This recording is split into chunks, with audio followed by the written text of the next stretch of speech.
I'm Dave Kaiser from CCX Media with a special update with the Mayor of Maple Grove, Mark Steffenson. As you see, we are connecting virtually. Mark from his office in Maple Grove. Hello, Mark. How are you today? Good. Yourself, Dave? I am very good. So you've had a busy day on this Friday, March 27th, starting with a special council meeting in the morning. Give us a little breakdown. What led up to this and what was covered at the council meeting on the 27th? Well, so what led up to this, obviously, is with the governor's orders that have been put in place now, we as a city also needed to take certain actions to make sure we as a city are ready to go, that we have certain emergency processes in place as it relates to how we're conducting business and moving forward. And so that's what we did today.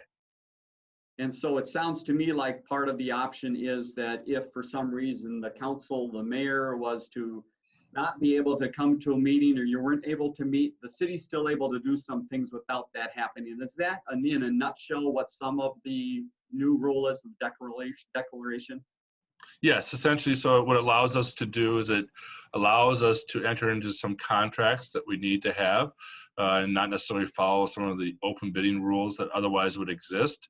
Obviously, there would be contracts that would be directly related to what we have to do right now based on the coronavirus. And then the other aspects are really to allow the city council to continue to operate. If, for instance, some of us got sick and couldn't attend meetings, essentially it gives essentially one council member with the city administrator or some other personnel there, the ability to essentially act on behalf of the city and move forward if that type of crisis were to hit. And Mark, am I right that this is not something the city of Maple Grove is just doing on its own? You have followed many other cities. This is something that's happening on a regular basis now. Yeah, I think that what you're seeing is most of the suburban communities have either enacted this type of emergency process or they will be doing so shortly. It makes a lot of sense for us as a community to make sure that we are taking care of what needs to be done.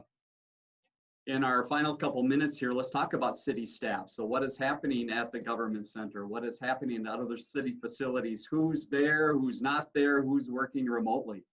So essentially our non-essential staff is working remotely. So for instance, some of our finance people are working remotely.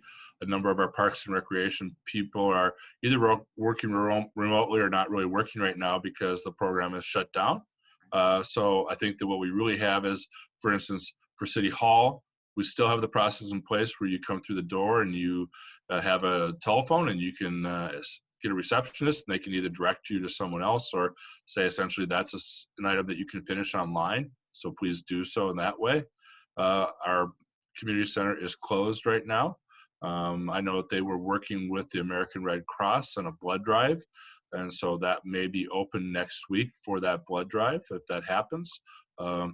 I know that there is a need right now for blood. And so we decided we would work with the Red Cross to try and make sure that that happened.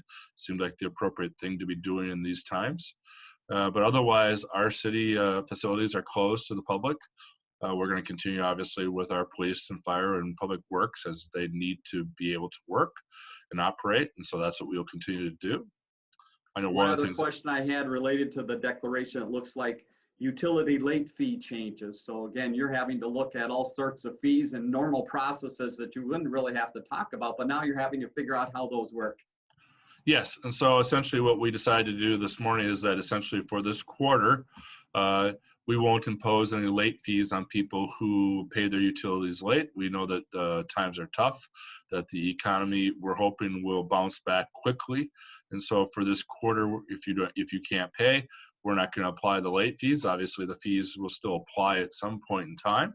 You're going to have to pay your utility bill. But as far as a late fee goes, we're not going to apply that for this quarter. And then for some of our other license holders within the city, like the liquor license holders or those that can't operate right now, we're looking at some type of potential rebate program for them when they have to renew their license here in July. Very good. Final question. I know the chief from the fire department, Chief Bush, talked a little bit about to give an update on the COVID-19 response from the city, and any nuggets from his presentation of what the latest response from the city is? You know, I think that the real nugget is to try and stay in place, to do the shelter the way you should.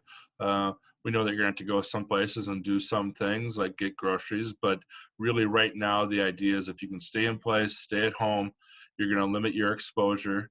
To the extent you're an individual that actually has the virus and don't know about it, you're going to limit the exposure to others. And that's really the critical aspect right now. We'll get through this and we'll move on. And hopefully the more people follow those rules, the quicker we will get through this process. Very good. Mayor Steffenson, thanks for your time today. I know you're sticking inside your office and then heading back to home. So thank you for your time this morning and certainly keep us up to date.